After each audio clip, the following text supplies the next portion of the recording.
قال النبي صلى الله عليه وسلم خيركم من تعلم القرآن وعلمه.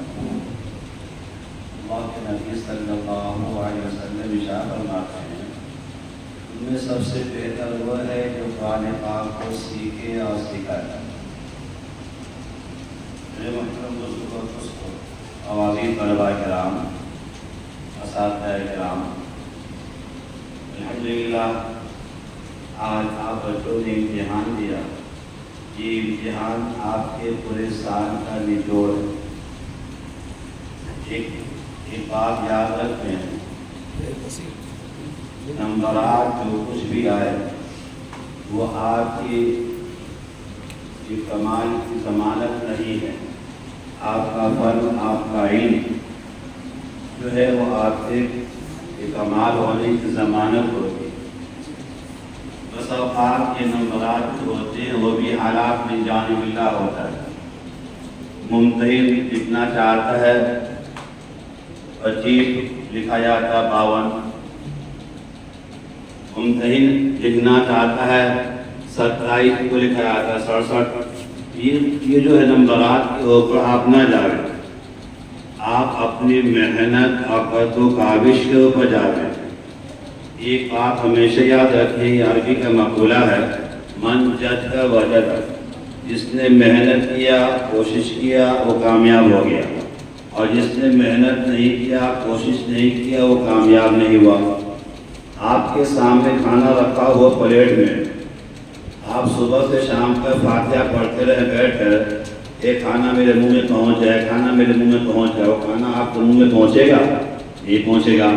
آپ کو اپنے ہاتھ کو استعمال کرنا پڑے گا، کھانے تک پہنچانا پڑے گا، کھانا کو ملانا پڑے گا، ملا کر منہ میں رکھنا پڑے گا. منہ میں رکھ لو گے تو بھی اندر نہیں جائے گا جب تک کہ آپ اس کو چباؤ گے نہیں اور اس کو نگلو گے نہیں. یہ معلوم ہے یہ محنت جو آپ نے کی ہے، اس محنت کے اوپر جا کے وہ کھانا آپ کے منہ میں اندر جائے گا، پیٹ بھی جائے گا. اور محنت نہیں کرو گے، خالی کھانا سامنے لا کر رکھ دو گے، بیٹھے رہو گے اور اس کو دیکھتے رہو گے، تو دیکھنے سے آپ کا پیٹ بھی نہیں بھرے گا، کھانا بھی آپ کے منہ میں اور پیٹ میں نہیں جائے گا. معلوم ہو آپ محنت کرنی چاہیے، اور جو شخص محنت کرتا ہے کامیابی اس کے ساتھ ضرور ہوتی ہے، ضرور ہوتی ہے. تو چھوٹے بچے اس بات کو ذہن میں رکھے، ہم کو پڑھنا ہے انشاءاللہ، اور ضرور پڑھیں گے اور محنت کریں گے. نمبر 1، اساتذہ کرام کی جانب سے کبھی کبھار سخت الفاظ بھی کہے جاتے ہیں. تو چھوٹے بچے وہ اب تو تقریباً ماننے سے تمام مدارس میں اجتناب رکھا گیا ہے، ایسے کہ ضرب شدید نہ ہو جس سے نشانات بھی آ جاوے. وہ زیادہ سے زیادہ بچے کو قیام کی حالت میں پہنچا دے گے، اس سے زیادہ نہیں.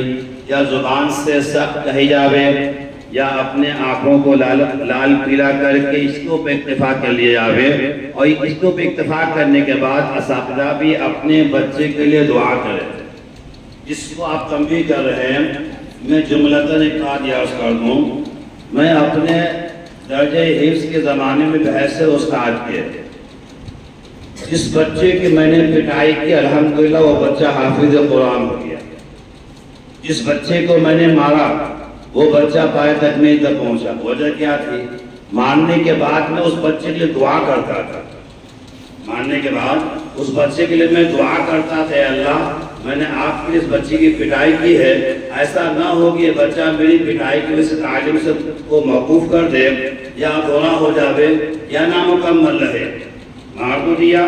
اساتذہ کو بھی اس بات کو ذہن میں ملحوظ رکھنا چاہیے کہ ہمیشہ بچوں کے اوپر ضرب شدید کا معاملہ نہ ہو، بس سختی کا معاملہ ہو، آنکھ لال پیلے کا معاملہ ہو، اور ساتھ ساتھ ان کے ساتھ دعا کا معاملہ ہو.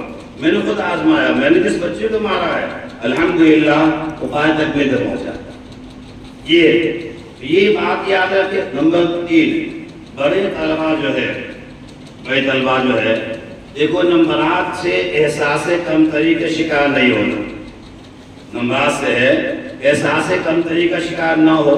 اور آپ نے خود جو امتحان دیا ہے، اساتذہ یہ تو نہیں جانتے، لیکن آپ خود جانتے ہو کہ میں نے استاد کے پوچھنے کے اوپر کتنے سوالات کا میں نے جواب دیا، کتنے سوالات کے میرے جواب نہیں آئے، تو میں خود کتنے نمبر کا مستحق ہوں یا خود بھی جانتے ہو۔ آدمی پیچھے میں جو ہے ایک دوسرے کہتا ہے میں نے سب پڑھ دیا، حالانکہ 4-5 بچے آپس میں اس کا دل گواہی دیتا ہے کہ اس نے کتنا پڑھا ہے، اس نے کتنا پڑھا ہے، وہ خود جانتا ہے کہ اپنے استاد اپنے ممتحن کے پوچھنے کے اوپر میں نے کتنا پڑھا ہے۔ لیکن آج اتنی بات ضرور ہے، آپ محنت کریں گے انشاءاللہ ضرور کامیاب ہوں گے، اور محنت سے آدمی جی نہ چرائے۔ نمبر 3، بڑے طلبہ اساتذہ کی سختی سے مایوس بھی نہ ہو، کبھی کبھار انسان ہے غلطی ہو جاتی ہے۔ حضرت مولانا علی میاں صاحب ندوی نواللہ برکتہ بہت پائے کے عالم دین گزرے، ندوۃ علماء کا مہتمم تھے، مسلم پرست اللہ کا صدر تھے۔ ہندوستان میں چند ہی عالم ایسے گزرے ہیں جن کو خانہ کعبہ کی چابی دی گئی، اس میں سے ایک حضرت بھی ہے۔